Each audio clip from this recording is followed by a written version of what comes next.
I looked around to see what is happening in comics news. Honestly, maybe this is selfish, but I think like what is going on more locally as far as comics go, things that I am seeing going on, things that I'm involved with, other creators that are doing great things that I know.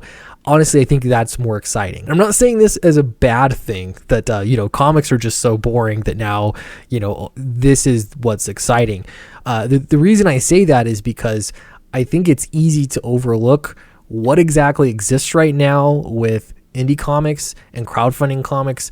I think a lot of it gets drowned out by all the negativity online and all the fighting and all these personal conflicts that really have very little to do with the comics, indie comics scene right now. Now, I wish I could describe the feeling of publishing a book and getting it out there. Once it's published, you have this new wave of stress. It was like getting the book out there, is one thing, and getting it distributed. That's like one kind of stress, but then you get to this point where you got to wait and see what readers think about the book, and that tells you a lot. It's also incredibly weird. Now, I knew coming into this phase that I was going to see two things. I was going to see some people that post reviews, or they'll just tell me like it's amazing. You're a credit, to all writers everywhere.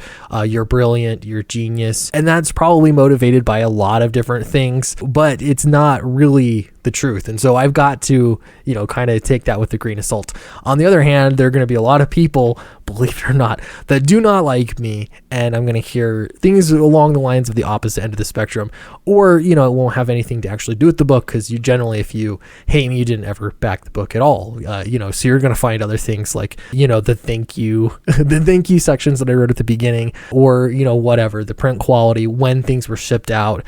You're going to pick out those kinds of things to be, upset about. And again, I've got to take those with a grain of salt. What's the most helpful is finding out what is in between those two extremes. I've been really fortunate to get some reviews, some public reviews that maybe you've seen for Downcast 1, and also a lot of actual private comments to me, some emails, some Twitter DMs, things like that, where people are giving me feedback on the book. Now, this is absolutely an amazing thing to have. It's so amazing that when you are learning how to write, it's really important to have a writer's group or people that you can show your work, and they can give you feedback, constructive feedback, honest feedback, so that you can sharpen your skills and come back better. Writing is a very unique art form in that it's kind of like painting a picture on your own back, because you can do the right things. There's a methodology to it.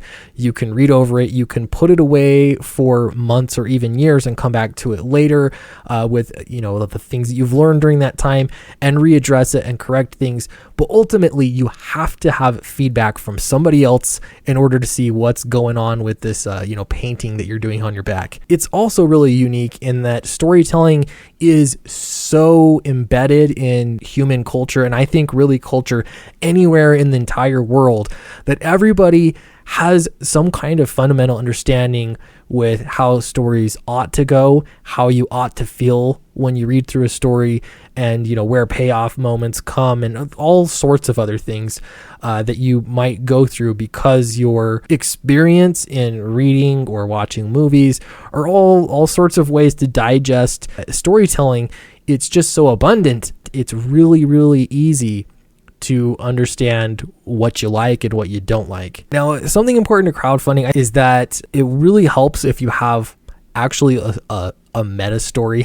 You have a story about you making the story that actually makes your campaign a little bit more compelling.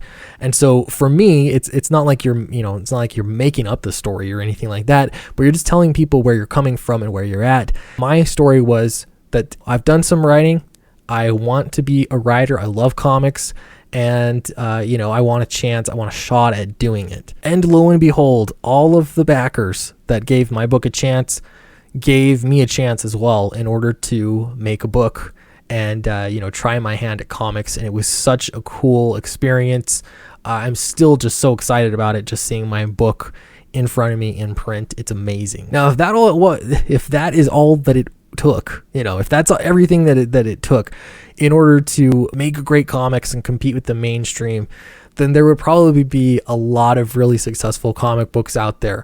The truth is that it takes so much more than that, and storytelling is such a complex art, so difficult to get right, that I think it deserves a lot of credit. I bet you that you can think of some really high budget movies. Right here I'm looking at Jurassic World Fallen Kingdom. I thought that movie was just terrible, and it's really sad because I love Jurassic Park. I liked the first two movies, including The Lost World. Some people don't even go there with me, but I like those movies, and every other movie after that, it has really fallen short. But how on earth can that happen? How can it happen when you've got professionals that have been making movies for years and years and years, and you've got all these people that want to be creating it? They want a shot at that movie.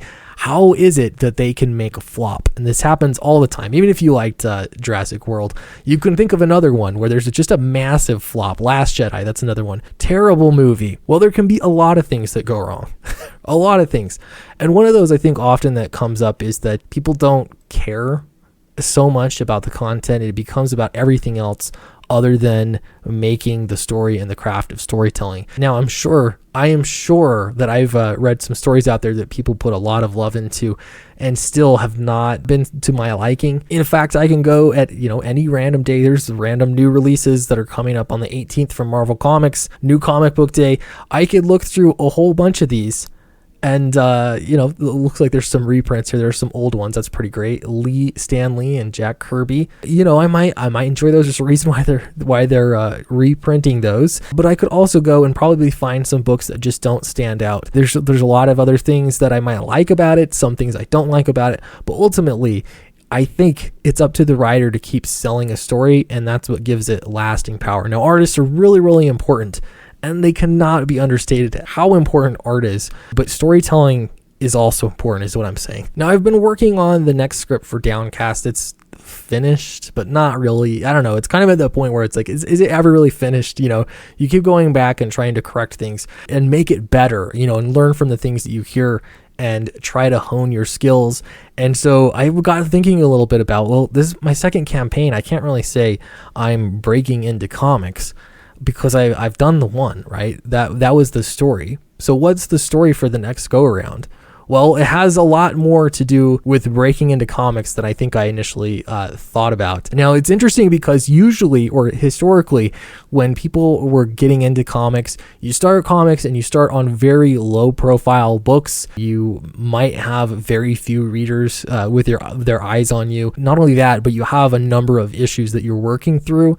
And with the pure volume of books, you actually gain experience through that. And then eventually, through that process, you separate the really great writers from the not so great writers. And then, of course, you're going to get some that are just amazing and they knock it out of the park first go. So I was thinking about Stan Lee, because when you think about comic writers, he's, one of the big ones that you think about a lot.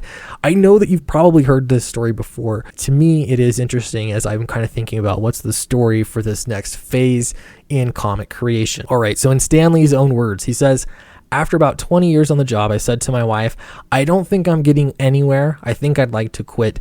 She gave me the best piece of advice in the world. She said, why not write one book the way you'd like to, instead of the way Martin wants you to? Get it out of your system. The worst thing that'll happen is he'll fire you, but you want to quit anyway." At the time, DC Comics had a book called The Justice League about a group of superheroes that was selling very well. So in 1961, he did the Fantastic Four. I tried to make the characters different in the sense that they had real emotions and problems, and it caught on. After that, Martin asked me to come up with some other superheroes. That's when I did the X-Men and the Hulk, and we stopped being a company that imitated. Now, I know that this often comes out, it's a little cheesy, I guess, about a success story, right? You sticking it out, you last 20 years. Another is J.K. Rowling. Her book, Harry Potter, was turned down from how many publishers before it was finally published, and it became the very, very big success that it is today. And this sort of brings me full circle. It really brings it home. The reason why indie comics is so great right now is there is no publisher that is deciding what you can do and how many chances you have at bat to hit a home run. There is no publisher or gatekeeper standing in the way. It is all up to the backers, the people that are willing to give indie comics a shot and to, it costs a lot of money to make comics. It really does. To be able to, pay money in order for a comic to get made, and that gives a creator another shot at bat. Now, while I'm very, very happy and I'm very proud of my first chance at bat in comics, I believe that the home run is still out there. I believe that I have more opportunities to keep improving my craft, trying new things, and taking more risks with comics. And obviously, the only way to do that is with the permission of backers. Now, I can tell you, I've seen many things from other independent creators that are coming around the bend. And I'm really, really excited about this because many comics readers have said loud and clear that they want comics that do not have a political agenda to ram down your throat. They're not there about propaganda. It's not about identity politics. They just want a great story. And rather than mainstream comics adjusting to this desire from comic book fans decided to do their own. And so, yes, that includes some professionals coming over and doing their own independent comics that check off these boxes for consumers. But number two, and I used to say this all the time, but instead of mainstream comics developing new talent, you all get to decide which talent you want to develop. You are actually developing new talent. And I can tell you, I've seen some great things that'll be coming around the bend in 2020 in the next year, and I'm sure that there's going to be even more and even more. Not for a minute do I believe that I'm the next Stan Lee, not even close, but I can tell you that I believe that the next Stan Lee is probably out there. I'm sure I don't know him yet, but as long as customers are willing to give them that experience that you can only get really by actually making comics and completing projects and getting them out to customers. That is the learning curve that we have to achieve. And so I appreciate everybody that helped me do that. And I've got to say too, if you want much more talent developed out there, be looking for new comics creators. And I want to spend a little bit more time. I think I've been so focused on what I'm doing, but I do want to spend a little bit more time focusing on other creators and maybe directing your attention their way as well, so that we can give more creators a chance to develop their talent and, develop the next Stan Lee. So thanks so much for listening. I know this was not necessarily newsy, just stuff on my mind. I thought it was important for sure. If you got your copy of Downcast, I'd love to know what you thought about it. We're really working on this script, and I'm even, getting a little bit of help from some friends to make sure that it is the best possible script that I can be. And what I'm hoping for is that you read Downcast 1 and you enjoy it, and then you get Downcast 2 and you can see a marked improvement that excites you for the future. That is my goal, and so I'm really turning the knob up to 11 to make this as good as I can. So thanks very much, and I'll see you next time.